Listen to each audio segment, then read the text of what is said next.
कि अगर special intensive revision अगर चुनाव आयोग कर रहा है किसी भी दृष्टिकोण से वह गलत नहीं है, वो 100% सही है। हम अगर इस देश के नागरिक हैं और हमको चुनाव आयोग कह रहा है कि आप नागरिकता का अपना प्रमाण पत्र दीजिए, तो हमको क्या दिक्कत होगी? जब एसआईआर की प्रक्रिया शुरू हुई तो बिहार में 2 जिले ऐसे हैं जिन जिलों में 5 लाख लोग से ज्यादा लोगों ने 3 महीने में नागरिकता प्रमाण पत्र के लिए आवेदन किया। दोस्तों, बिहार की राजनीति में हमेशा से आरोप प्रत्यारोप और बयानबाजियों का सिलसिला जारी रहता है। ऐसे में ललन सिंह, जो कि केंद्रीय मंत्री हैं, जदयू के कद्दावर नेता हैं, नीतीश के करीबी हैं, कई तरह के इल्जाम लगते हैं उन पर। ऐसे में सदन में गरज रहे, क्या कुछ कह रहे हैं। बिहार में सबसे ज्यादा तीखा मुद्दा बुलडोजर एक्शन को लेकर है। बुलडोजर एक्शन पर जो पक्ष के लोग हैं वो भी सम्राट चौधरी पे सवाल उठा रहे, तो क्या ललन सिंह भी सवाल उठा रहे हैं? देखिए, ललन सिंह सदन में गरज रहे हैं, तमाम तरीके की बातें बोल रहे हैं। आपको ललन सिंह का भाषण सुनना चाहिए। क्या कुछ ललन सिंह जो है वो कहते नजर आते हैं। हमारे देश की जो चुनाव प्रणाली है वो पूरी दुनिया में सर्वश्रेष्ठ चुनाव प्रणाली है, और आज हमारे देश की चुनाव प्रणाली की चर्चा पूरे विश्व में होती है कि पूरी निष्पक्षता के साथ इस देश में चुनाव होता है। लेकिन फिर भी चुनाव प्रक्रिया में कोई और भी कितनों अच्छा से अच्छा हो, उसमें कोई ना कोई सुधार की गुंजाइश होती है, और इसलिए हम लोग इस चुनाव सुधार पर चर्चा कर रहे हैं। हम सब लोग यह उम्मीद कर रहे थे कि विपक्ष की तरफ से यह आएगा कि अभी जो वर्तमान चुनाव प्रणाली है उसमें क्या सुधार की गुंजाइश है और क्या बेहतर बनाया जा सकता है, तो यह चर्चा उस पर सीमित होनी चाहिए थी। लेकिन हम सुन रहे थे कांग्रेस पार्टी के हमारे साथी मनीष तिवारी जी का भाषण। मनीष तिवारी जी, छोड़ दीजिए ना भाई आप। मनीष तिवारी जी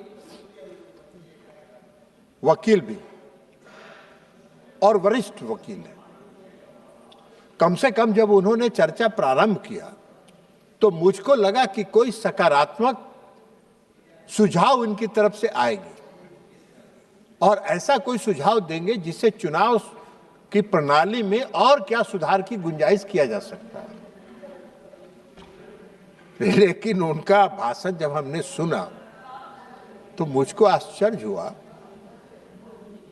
कि एक वरिष्ठ अधिवक्ता होते हुए भी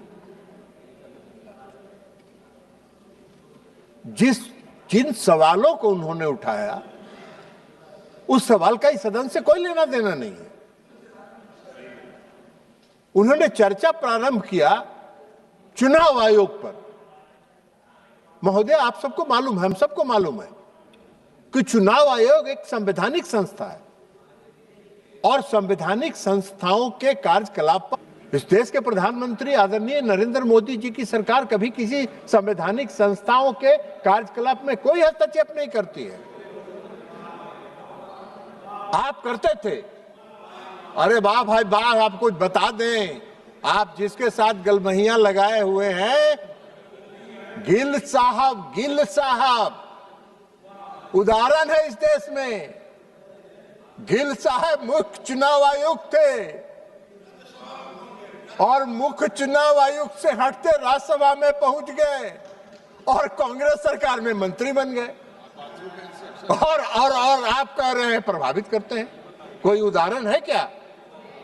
कोई उदाहरण है कि मोदी जी की सरकार में किसी संवैधानिक संस्था में बैठे लोगों को राजनीतिक रूप से कहीं से जोड़ा गया हो? नहीं है। ये काम आप करते थे। उसके आगे भी क्या बता देंगे कि जो सर्वोच्च न्यायालय में बैठे हुए एक जज थे उनको भी राज्यसभा में लाए थे, कांग्रेस पार्टी ने लाया था। तो इसलिए वो छोड़ दीजिए, ये काम आपका है और ये काम मुख्य तौर पर आपका नहीं है, आप तो नहीं है, आप बेकार उसमें कर रहे हैं, उनके साथ ज्यादा मत सटिए, नहीं तो बिहार में जो हालत हुआ है वही वहां भी होगा, इसलिए उधर मत सटिए, थोड़ा दूर रहिए, डिस्टेंस बना के रखिए। तो इसलिए महोदया हम कह रहे हैं कि मनीष तिवारी जी ने चुनाव आयोग पर, हमारा काम नहीं है वो, यह संसद पर चुनाव आयोग के कार्यकलाप पर चर्चा नहीं हो सकती है, लेकिन फिर भी बोल रहे हैं, विद्वान है तो बोल रहे हैं। अब विद्वान को कौन रोकेगा भाई, विद्वान है तो जो बोलेगा वही विद्वता में माना जाएगा। अब आप एक बात बताइए कि उन्होंने एसआईआर की चर्चा की, एसआईआर का चर्चा करने का ये सदन में हमको चर्चा करने का हक नहीं है, ये हमारा सरकार का फैसला नहीं है, ये मोदी जी की सरकार का फैसला नहीं है एसआईआर कराने का, ये चुनाव आयोग का फैसला है। और संविधान ने चुनाव आयोग को यह दायित्व दिया है कि बेहतर से बेहतर व्यवस्था को सुनिश्चित करने के लिए वो अपने कार्यकलाप को चलाए, और इसलिए एसआईआर कराने, लेकिन एक नागरिक की हैसियत से हम चुनाव आयोग ने जो किया है हम उस पर नहीं कर रहे, लेकिन एक मतदाता की हैसियत से अभी हमारे राज्य में बिहार में भी एसआईआर हुआ है, तो एक नागरिक की हैसियत से हमको जो अनुभव है कि अगर स्पेशल इंटेंसिव रिवीजन अगर चुनाव आयोग कर रहा है किसी भी दृष्टिकोण से वह गलत नहीं है, वो 100% सही है। क्या कहा चुनाव आयोग ने? चुनाव आयोग ने क्या कहा कि भाई 2003 में एसआईआर हुआ था और 2003 के बाद हम एसआईआर करा रहे हैं। 2003 के बाद जो जो लोग मतदाता सूची में आए हैं उनको 11 विकल्पों के साथ इस देश के हम नागरिक हैं, हम इस देश के नागरिक हैं, इससे संबंधित एक प्रमाण पत्र जमा करिए। हम अगर इस देश के नागरिक हैं और हमको चुनाव आयोग कह रहा है कि आप नागरिकता का अपना प्रमाण पत्र दीजिए, तो हमको क्या दिक्कत होगी, हमको क्यों परेशानी होगी? मैंने भी इस बार एसआईआर हुआ, हमने भी फॉर्म जमा किया, सारे प्रमाण पत्रों के साथ हमने किया। अब इनके लिए दिक्कत है कि जो इस देश का नागरिक नहीं है। महोदय, हम आपको एक बात बता देते हैं, जब एसआईआर की प्रक्रिया शुरू हुई तो बिहार में 2 जिले ऐसे हैं जिन जिलों में 5 लाख लोग से ज्यादा लोगों ने 3 महीने में नागरिकता प्रमाण पत्र के लिए आवेदन किया। वो कौन थे भाई?